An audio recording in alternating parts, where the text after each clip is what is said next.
350 km per jam. Jakarta ke Bandung dalam 45 menit. Ini bukan fiksi ilmiah. Ini adalah Whoosh. Waktu hemat, operasi optimal, sistem hebat. Tapi sejak awal peluncurannya, proyek ini dihujani kritik. Proyek mahal, proyek rugi, proyek mercusuar, proyek utang.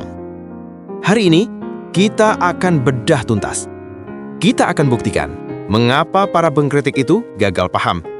Mengapa Whoosh bukan sekedar proyek untung rugi, tapi sebuah investasi peradaban, sebuah fondasi mutlak untuk membawa Indonesia menjadi negara maju.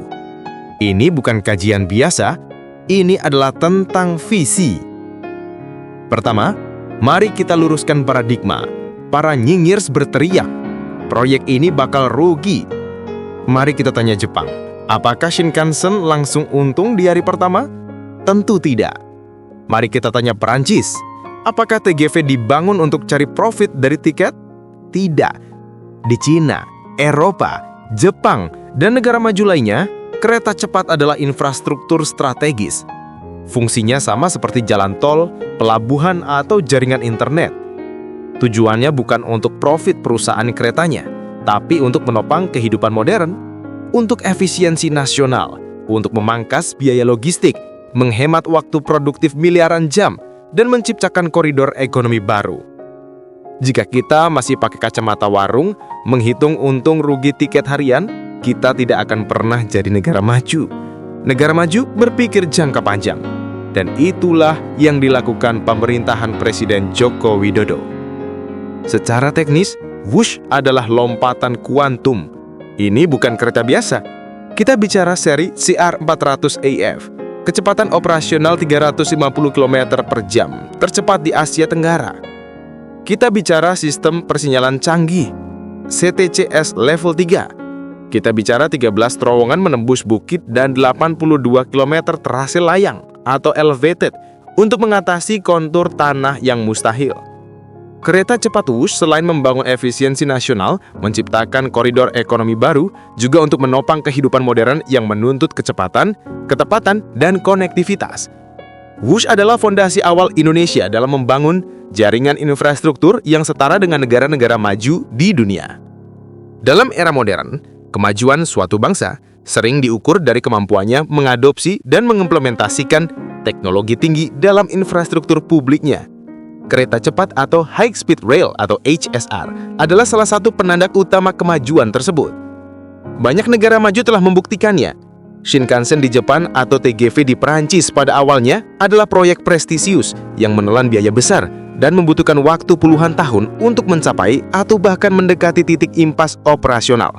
Pemerintah di negara-negara tersebut memahami bahwa kerugian finansial jangka pendek adalah harga yang harus dibayar untuk keuntungan makroekonomi jangka panjang. Proyek kereta cepat Jakarta-Bandung atau KCJB sudah dibicarakan sejak lama, dan pada tahun 2015 terjadi persaingan proposal antara Jepang dan Cina. Indonesia akhirnya memilih proposal Cina yang menawarkan skema bisnis to bisnis tanpa jaminan pemerintah yang dinilai tidak membebani APBN atau pada saat itu. Kemudian pada tahun itu juga dibentuklah PT Kereta Cepat Indonesia Cina (KCIC), sebuah konsorsium antara BUMN Indonesia yang dipimpin oleh KAI dan konsorsium perusahaan perkeretaapian Cina. Dalam prosesnya, ini semua terlihat tidak mudah, dimulai dari kompetisi ketat antara Jepang dan Cina, di mana akhirnya Presiden Jokowi mengambil keputusan berani memilih proposal yang saat itu dinilai paling menguntungkan secara skena. Di tengah jalan, ada tantangan, pembebasan lahan, geologi sulit, dan hantaman pandemi COVID-19. Tapi proyek ini jalan terus. Kenapa? Karena ini bukan sekedar jalur Jakarta-Bandung. Ini adalah sekolah termahal dan terbaik bagi ribuan insinyur Indonesia. Ini adalah proses alih teknologi yang akan kita pakai untuk menyambungkan seluruh Nusantara. Ini adalah inti dari nilai Whoosh. Lupakan harga tiketnya sebentar. Mari kita hitung keuntungan makroekonominya. 1. Penciptaan mega region baru. Whoosh tidak hanya menghubungkan dua kota. Ia menciptakan satu kawasan ekonomi super baru. Stasiun Halim, Karawang, Padalarang, dan Tegaluar bukan sekedar tempat naik turun. Mereka adalah pusat Transit Oriented Development (TOD). Lihat Karawang dan Padalarang. Dalam 5-10 tahun ke depan, kawasan ini akan meledak menjadi pusat bisnis, properti, dan perumahan baru. Inilah yang disebut efek ganda. 2. Revolusi produktivitas. Waktu 3 jam macet di Cipularang kini jadi 45 menit. Berapa triliun rupiah nilai waktu atau time value yang dihemat oleh pebisnis, profesional, dan akademisi. Waktu yang hilang di kemacetan adalah pemborosan PDB nasional. Whoosh memangkas pemborosan itu. Secara sosial, Whoosh memberikan kita 2 hal. Pertama, kebanggaan nasional, national pride. Sebagai negara pertama di Asia Tenggara yang punya HSR, kita membuktikan Indonesia bisa. Whoosh memberikan psychological boost dan kebanggaan nasional. Ini membuktikan bahwa Indonesia mampu mengeksekusi proyek berteknologi tinggi yang kompleks. Kedua, ini membentuk budaya baru, budaya disiplin, tepat waktu, budaya menghargai fasilitas publik yang bersih dan modern. Dan secara lingkungan, ini adalah transportasi hijau. Whoosh ditenagai listrik.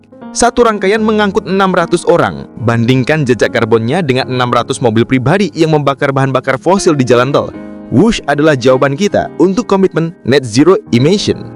Sekarang mari kita masuk ke bagian favorit saya, membedah narasi negatif dari para tokoh seperti Mahfud MD, Said Didu, dan influencer penghancur Jokowi lainnya. Kritik pertama, proyek bengkak biaya. Katanya B2B kok pakai APBN atau PNM, ini kebohongan. Jawab, ini namanya adaptasi kepemimpinan, bukan kebohongan. Saat proyek dihantam pandemi COVID-19 dan masalah lahan yang kompleks, seorang pemimpin punya 2 pilihan, membiarkan proyek mangkrak dan jadi monumen kegagalan, atau turun tangan menyelamatkan aset strategis bangsa. Keputusan Presiden Joko Widodo memberikan PNM melalui KAI adalah tindakan penyelamatan yang patriotik. Cost of run itu lumrah di mega proyek manapun di dunia. Cek proyek kereta di Eropa. Yang penting proyek ini selesai dan bermanfaat. Kritik kedua favoritnya Pak Said Didu. Pasti rugi, ini jebakan utang Cina. Jawab, ini gagal paham fundamental. Kita ulangi lagi, keuntungan kereta cepat itu makroekonomi, bukan untung rugi akuntansi PT KCIC. Soal debt trap, ini narasi geopolitik usang. Asetnya 100% ada di wilayah kedaulatan Indonesia, dikelola oleh BUMN kita, KAI sebagai pemimpin konsorsium. Uangnya jadi rel, jadi stasiun, jadi kereta yang kita pakai. Ini utang produktif untuk membangun aset, bukan utang konsumtif untuk bayar gaji. Kritik ketiga, ini proyek mercusuar Jokowi, mending uangnya dipakai bangun jalan di Papua. Jawab, ini logika membenturkan yang keliru. Pemerintahan yang sama, di waktu yang sama juga membangun gila-gilaan di luar Jawa, Trans Sumatera, Trans Papua, ratusan bendungan dan pelabuhan. Faktanya, Pulau Jawa adalah mesin 60% ekonomi Indonesia. Membiarkan mesin ekonomi ini macet parah justru akan mengurangi pendapatan negara.